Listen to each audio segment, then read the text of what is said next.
When using a peristaltic pump, how can you effectively achieve reduced tubing wear, lower flow position, and higher dosing accuracy? First, choosing the right material. Your tubing must match your fluid and operating conditions.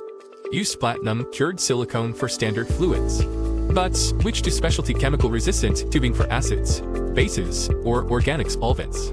Second, keep the operating speed within the recommended optimal range. When RPM exceeds the tube's rebound threshold, flow accuracy drops and fatigue accelerates.